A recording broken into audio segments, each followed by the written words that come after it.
نحمده ونصلي على رسوله الكريم اما بعد فاعوذ بالله من الشيطان الرجيم بسم الله الرحمن الرحيم رب اشرح لي صدري ويسر لي امري واحلل عقدة من لساني يفقهوا قولي۔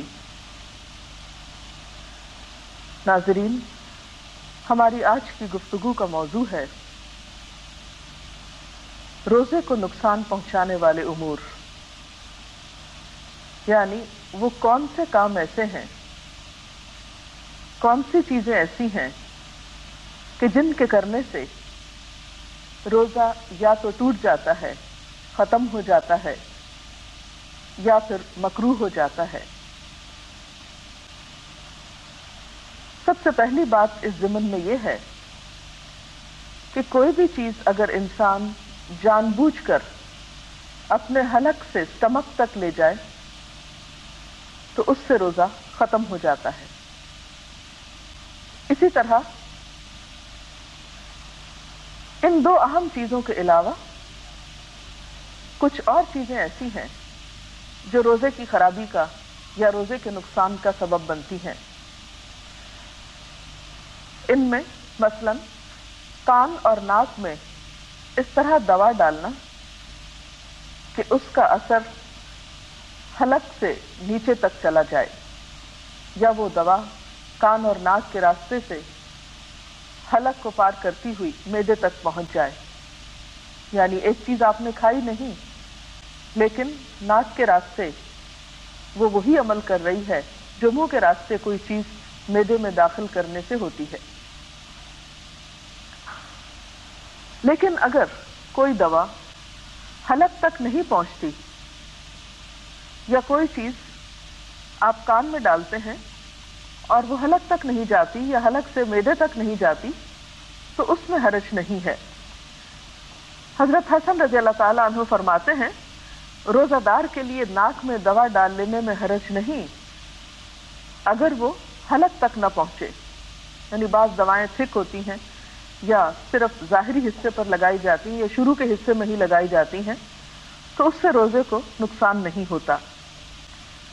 اسی طرح اگر کوئی شخص جان بوجھ کر قے کرتا ہے، مثلا حلق میں انگلی ڈال کر یا کوئی چیز ڈال کر، تو اس سے بھی روزہ ختم ہو جاتا ہے۔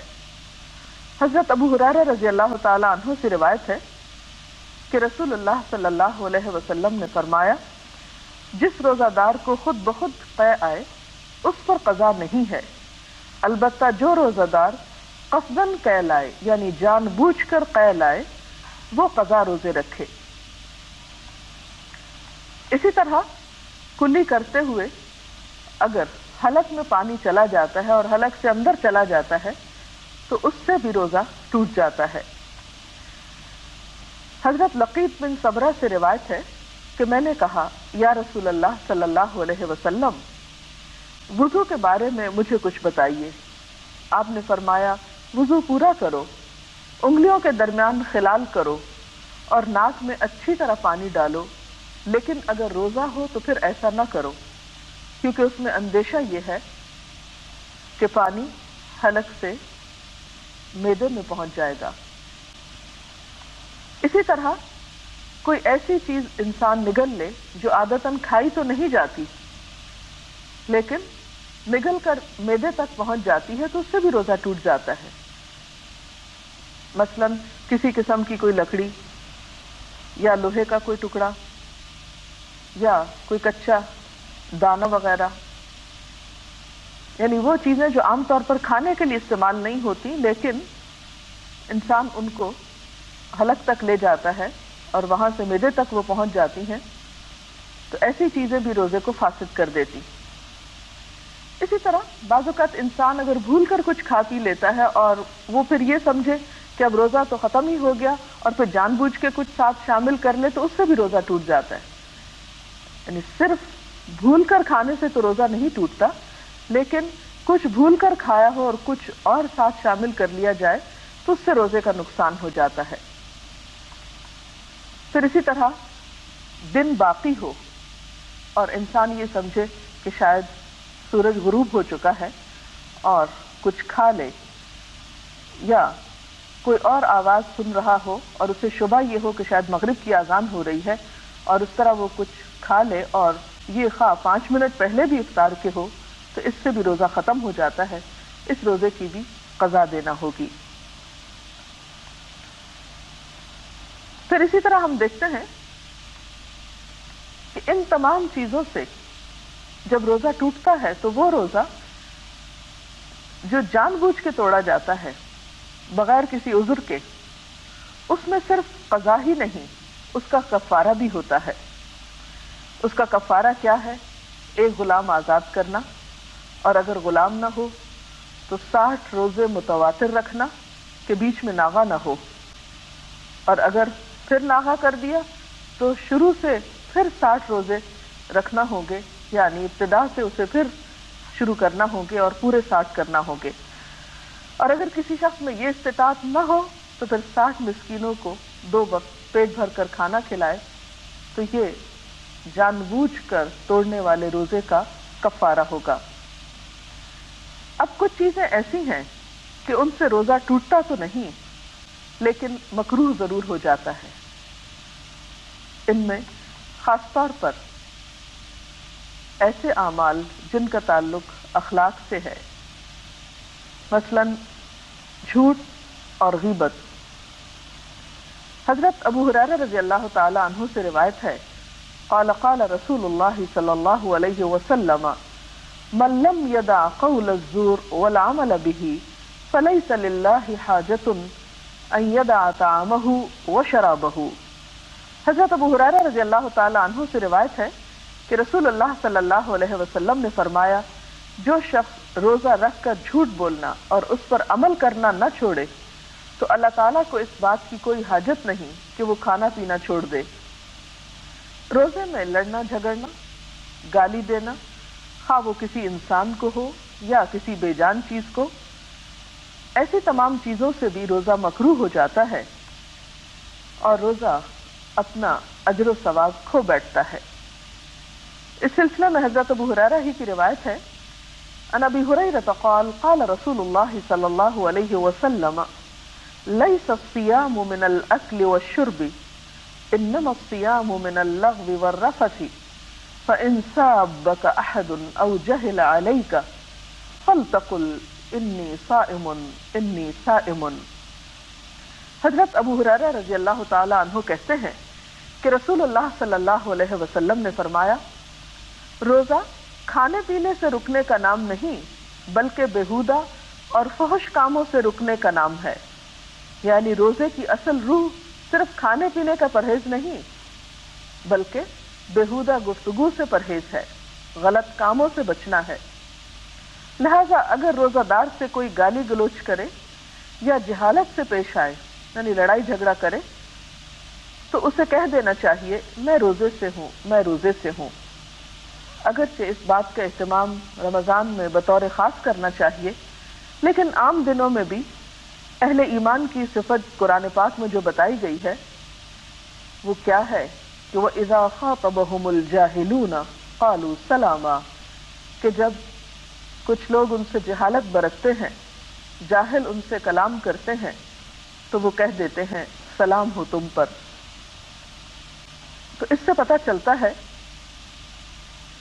کہ روزے میں اصل تربیت جس چیز کی مقصود ہے وہ انسان کا اخلاق اور کردار ہے، اور جہاں تک کھانے پینے کے چھڑانے کا تعلق ہے تو اس سے بھی اصل غرض یہی ہے کہ انسان کو ایک تربیت دی جا سکے۔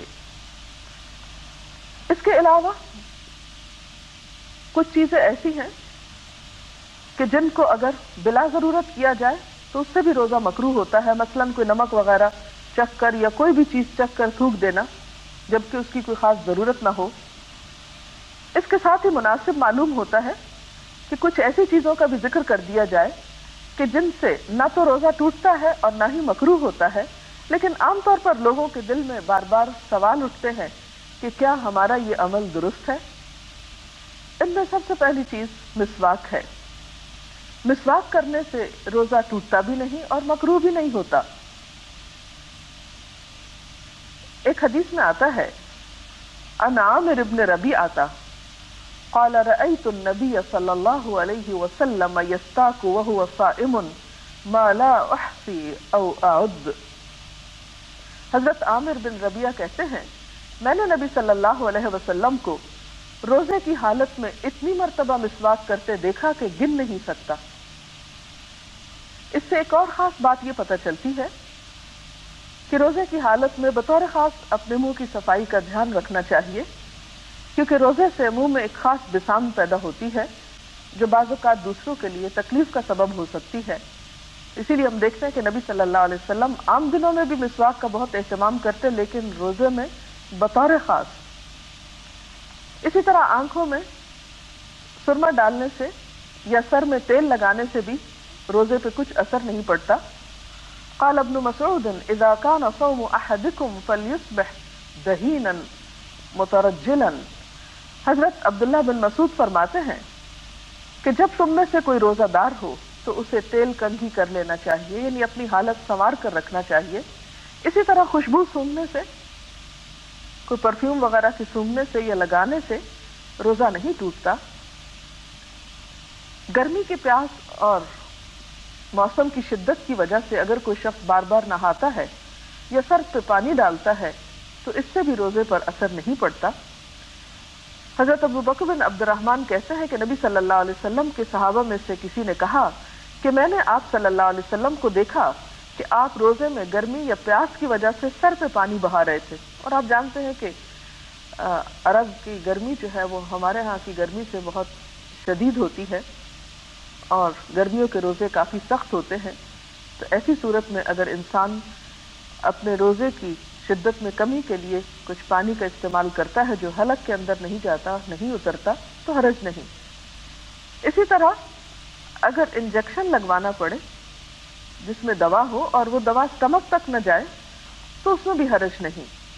جب کوئی بھول کر کھا پی لے تو اپنا روزہ پورا کرے، کیونکہ اللہ تعالیٰ نے اسے کھلایا پلایا ہے۔